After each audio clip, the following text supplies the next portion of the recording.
Amici di Blu TV, salve a tutti, oggi sempre in compagnia del mio co-presentatore Gaetano Bongiovanni. Ciao Gaetano, per parlare di cucina, infatti ci siamo addentrati in maniera indiscreta in questa cucina, no? Sì, siamo entrati nelle cucine del Grand Hotel di Siracusa, sempre nel cuore di Ortigia, questa splendida location. Che non vogliamo Non abbandonare. vogliamo abbandonare assolutamente, anzi ne approfitto per ringraziare la direzione e la proprietà che ci ha dato la possibilità di ospitarci per effettuare queste riprese televisive per i nostri telespettatori.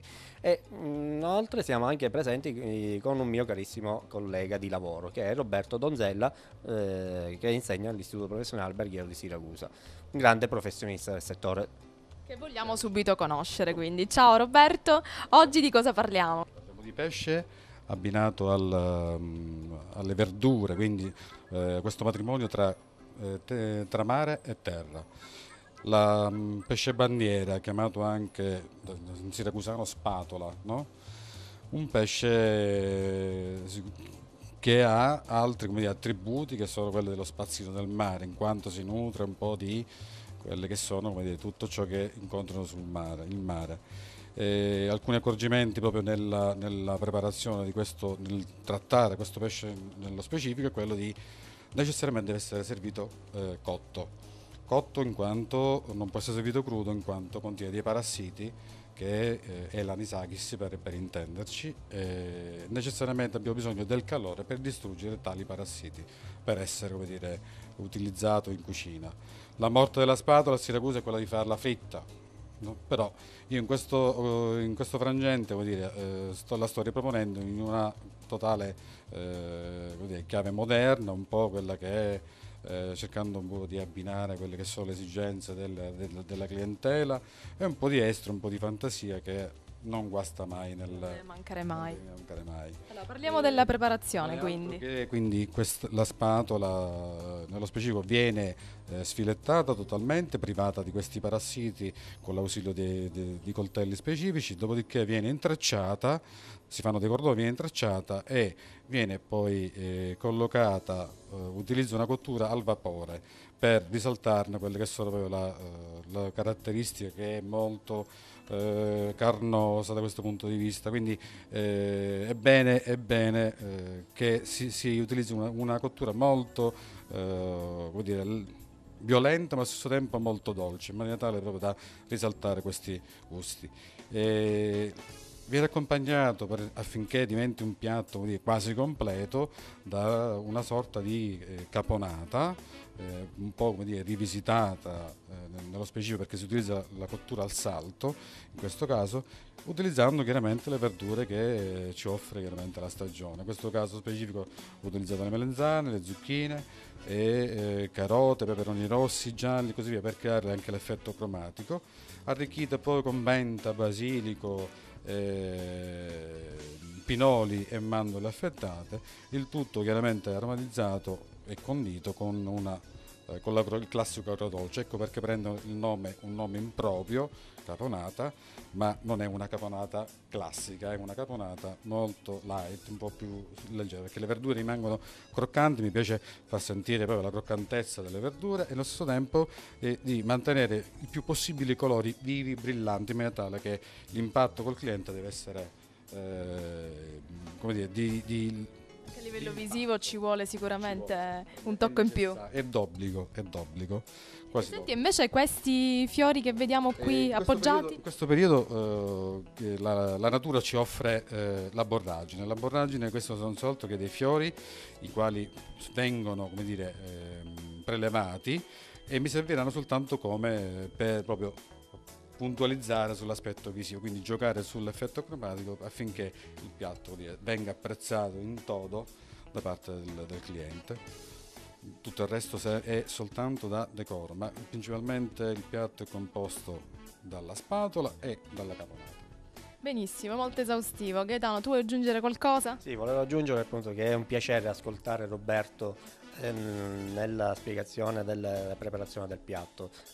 Io lo conosco da tanto tempo e ci tiene al suo lavoro e nella sua professione e lo vedo quando collaboriamo in classe assieme nei vari laboratori a scuola. con i nostri alunni, che è molto puntiglioso, è un professionista da apprezzare veramente. Bravo Roberto, un complimento così in privato lo sto facendo adesso. Sono d'accordo.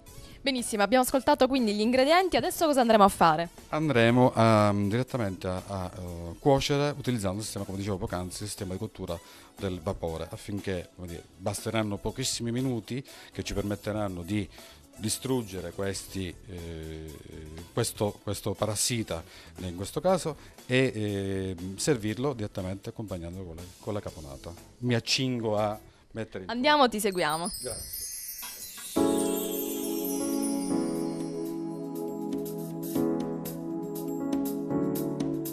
Gaetano, ecco, quindi è pronto, no? Sì, Ci avviciniamo. Roberto ha aperto il forno per tirare fuori, diciamo, la preparazione della treccia della spatola, e adesso... Tra l'altro è una treccia sul serio, eh? Sì, è stata sfilettata stamattina tutto il pesce con i coltelli adatti, e ha realizzato proprio una treccia. Che adesso andremo a contornare un po' con la caponatina di cui ci ha parlato prima. Perfetto, sì, si va a riempire il centro della treccia e è completa con tutti gli ingredienti, appunto. Allora, io vorrei ricordare quindi... Profumo, mamma mia. Sì, c'è un profumo da svenimento. Allora, io vorrei ricordare quindi gli ingredienti per questa caponatina: peperone rosso, peperone giallo, carote, zucchine, sedano, melanzane, miele, quindi anche il miele. Sì. Sicuramente è stato utilizzato un miele del nostro territorio. Sì. Miele esortito, quindi dei Monti Blei, sicuramente si sposa meglio col territorio, perché è giusto che dobbiamo rivalutare anche il territorio. Sono d'accordo. Una volta chiaramente messo la caponatina, vado a fare dei piccoli decori, giusto per rendere il piatto un po'...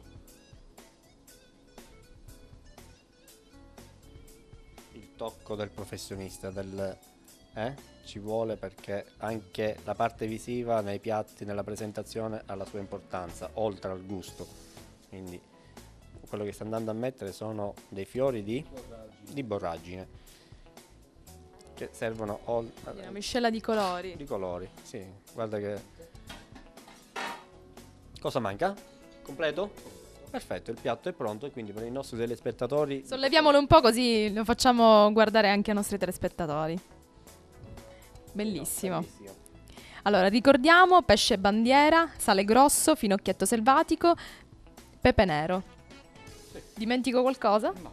Alla fine è semplicemente condita con elementi prettamente aromatici e un po' di pepe giusto per speziare un po', ma senza andare troppo a esagerare, perché bisogna come dire, dare prevalenza al prodotto che si sta servendo, e soltanto così si può esaltarne il gusto.